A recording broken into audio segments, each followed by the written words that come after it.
Em nome do Pai, do Filho e do Espírito Santo. Amém. Então nós vamos aqui falar hoje sobre alguns instrumentos para a nossa vida de oração. Entenda que muitas vezes quando a gente precisa, quando a gente quer fazer bem alguma coisa, a gente não aprende nada sozinho.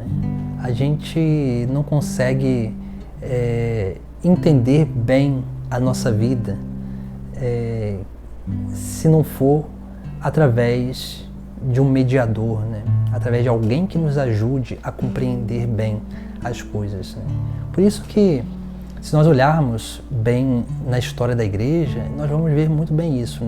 A igreja ela sempre teve esse cuidado de nunca descartar nada, mas refletir sobre tudo, ver diante de tudo aquilo que tinha coerência, ficar com aquilo que era coerente e purificar aquilo que não tinha tanta coerência assim. Por isso que a igreja ela não vai negar ou então ela vai suprimir a filosofia antiga, até porque ela vai usar, os grandes teólogos do início do cristianismo foram grandes filósofos, pessoas que refletiam sobre a vida, refletiam sobre as coisas, sobre a criação, refletia sobre a vida moral. Então, muitas dessas coisas da filosofia antiga, a igreja vai absorver como coisas coerentes. Algumas outras, ela vai ter uma certa ressalva e vai ter um pensamento mais crítico sobre.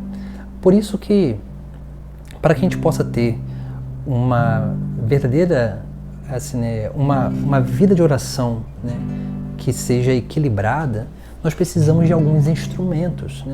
E nós temos 5 instrumentos muito particulares, que nós precisamos inserir na nossa vida de oração. Porque esses instrumentos, eles vão nos dando o quê? Eles vão nos dando, como o próprio termo, instrumento, ele nos dá uma capacidade de discernimento maior e melhor sobre aquilo que está acontecendo na nossa vida interior, para entender a vontade de Deus e perceber se aquilo que a gente está experimentando é de Deus, se o Espírito que está se movendo em nós é o Espírito de Deus, ou se é o Espírito da carne, ou do mundo, ou do demônio, a tentação, por exemplo. Então, nós precisamos ter esse cuidado, Mas se a gente não tem um conhecimento, uma formação profunda, ou minimamente profunda, da nossa vida de oração, daquilo que a igreja nos ensina, daquilo que o próprio Cristo nos ensina, a gente não consegue discernir o que está acontecendo em nós. Por isso que a gente vê tanta loucura dentro dos nossos ambientes eclesiais. Quando as pessoas elas não conhecem a verdade, elas começam a abraçar qualquer tipo de achismos aí pelo mundo. E aí elas acham que essas coisas são legais, agradáveis, e na verdade elas estão procurando muito mais a sensação que aquilo traz do que realmente uma verdadeira experiência de Deus. Por isso que a igreja ela nos ensina a discernir sobre as coisas que acontecem no nosso interior através de instrumentos. E a igreja ela nos oferece esses instrumentos para que a gente possa verdadeiramente usar deles para ter um discernimento cada vez mais profundo e para que a gente possa entender melhor o que acontece dentro de nós e que a gente possa escolher melhor o caminho a seguir. Então, desses 5 instrumentos que a igreja nos indica, o primeiro deles é a Sagrada Escritura. Quando a gente conhece bem a Sagrada Escritura, a gente vai entender que, por exemplo, a gente vê muito aí alguns ambientes eclesiais, as pessoas no momento de oração rodando, pulando, fazendo um montão de coisa, e se a gente olha na palavra de Deus, a gente vai ver que isso é um excesso, e as pessoas falam assim, é emoção do Espírito. Pode ser, mas também pode não ser. Mas segundo a palavra, eu acredito mais que não seja do que seja. Não que, não estou generalizando a coisa, mas é claro que Deus ele pode se manifestar através de uma dança, pode, sem problema nenhum. Mas veja só, quando São Paulo fala dos frutos do Espírito Santo, lá em Gálatas, capítulo 5, versículo 22 e 23, quando São Paulo fala dos frutos do Espírito Santo, ele coloca 9 frutos do Espírito Santo. E ele vai colocar o último fruto do Espírito Santo, é o domínio próprio. Então, quando as pessoas elas falam que aqueles momentos de euforia, emoção do Espírito, a partir da palavra de São Paulo, isso me faz duvidar um pouco disso, né? Porque se o Espírito Santo ele dá domínio próprio, né? Ele não tira a pessoa de si, não tira, né? Isso algumas outras religiões pregam, né? Por exemplo, as religiões que pregam uma certa possessão, né, de entidades, que eles perdem a sua consciência, né? Então, o Espírito Santo ele não faz com que a gente perca a consciência. O Espírito Santo ele faz com que a gente tenha mais consciência da nossa vida. O Espírito Santo ele não nos possui para roubar a nossa liberdade. Não, o Espírito Santo ele dá mais liberdade à nossa vida.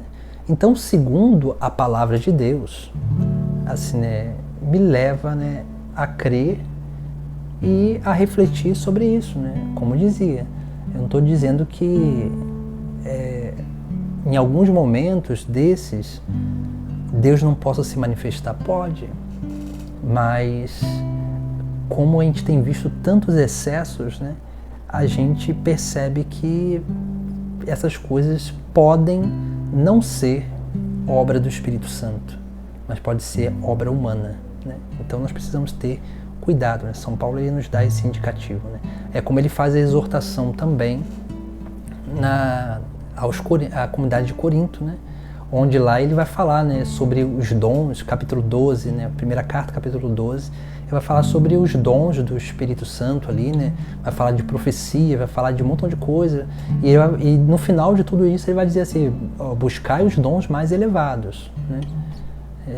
E ele diz muito bem assim, né? Se não tem ninguém que entenda a profecia, que não fale, né? Se não tem ninguém que entende a outra língua, né, as línguas estranhas, que não fale, né? Por quê, né? Porque o dom, o carisma, não pode ser para o envaidecimento daquela pessoa. O dom e o carisma é para o bem da comunidade. Então nós precisamos entender um pouco isso, né? Então São Paulo ali ele nos coloca, né, um ponto de reflexão muito grande, né, sobre essas experiências, né, de oração, que muitas vezes elas não são experiências de Deus, mas são experiências consigo mesmo. Então isso é um cuidado que nós precisamos ter. Depois nós vemos também um outro instrumento, né, um segundo instrumento para a nossa vida de oração, que nos ajuda também, né, a discernir as coisas, que é o conhecimento da doutrina da fé. Se a gente não conhece minimamente a nossa doutrina, assim, uma hora ou outra a gente vai negar a nossa doutrina. Como a gente vê, às vezes, alguns grupos, né, dentro da própria igreja, né? Por exemplo, a gente vê isso às vezes em músicas, em algumas pregações, né? Eu até entendo assim, que a pregação muitas vezes é um lugar, né, que a pessoa ela está ali falando, às vezes ela é inspirada por Deus ali para falar alguma coisa, e às vezes aquilo ali sai, não é que a pessoa ela quis falar um erro, mas a pessoa ela quis transmitir uma mensagem, mas aquilo que ela transmitiu foi transmitido de forma ambígua. E aí pode ser que alguém entenda aquilo de uma forma errada. Não quer dizer que aquela pessoa quis falar um erro, mas a forma que ela se expressou gerou uma possibilidade de interpretação errônea daquilo que ela estava também falando. Por isso que quanto mais a gente conhece a nossa doutrina, a gente purifica, né, a nossa consciência, o nosso interior dos erros. E aí a gente consegue ser um pouco mais preciso naquilo que a gente está vivendo, né? Que é claro, né? E principalmente na nossa vida de oração a gente consegue discernir melhor o que está acontecendo dentro da nossa vida interior, né? A moção que está sendo colocada no nosso interior, se é uma moção de Deus ou se é uma moção da carne ou de qualquer outro tipo de espírito, né, que está se movendo em nós, né? Então, o conhecimento da doutrina é muito importante e essencial para que a gente possa se manter no verdadeiro caminho. Depois, o terceiro instrumento é o conhecimento da moral cristã, né? Os mandamentos. A gente precisa entender melhor os mandamentos da igreja, ou seja, né, os mandamentos da lei de Deus, né? Que são os mandamentos lá, os 10 mandamentos, o decálogo. Se a gente não conhece bem, não entende bem esses mandamentos, infelizmente a gente não consegue experimentar verdadeiramente um caminho de santidade, né? Por quê? Porque se a gente não entende bem aqueles mandamentos e o que eles influenciam na nossa vida, a gente não consegue praticar bem eles, porque a gente só consegue praticar alguma coisa que a gente conhece e que a gente tem um mínimo de convicção sobre aquilo. Se a gente não tem um mínimo de convicção sobre aquilo, a gente não consegue viver bem aquela experiência. Então são coisas também que a gente precisa ter um certo cuidado, né, para que assim a gente possa, né, aí, viver bem na nossa vida de oração, né? Porque a vida de oração ela nos conduz a isso, a uma prática melhor dos mandamentos, né? Porque é uma prática, Jesus é a plenitude da lei. Então, a vivência moral, a vivência dos mandamentos, nada mais é do que uma imitação do próprio Cristo. Se a gente não entende bem a nossa moral, os mandamentos, o que eles significam para a nossa vida, a gente não vai conseguir ir trilhando esse caminho de identificação à pessoa do próprio Cristo.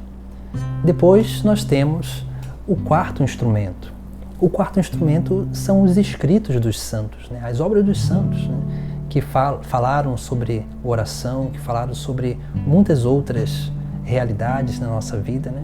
Então, nós vemos, né, os escritos dos santos como um grande instrumento também para a nossa vida de oração, que nos dá a entender melhor, né? Como, por exemplo, nós temos os escritos de São Francisco, né, que fala da experiência de oração dele, os escritos de Santa Teresa d'Ávila, né, por exemplo, o caminho de perfeição que ela vai, né, quanto também o livro da vida e o Castelo Interior, que ela vai mostrando ali, né, o caminho de oração, né, a oração mental, a oração vocal, as formas de oração.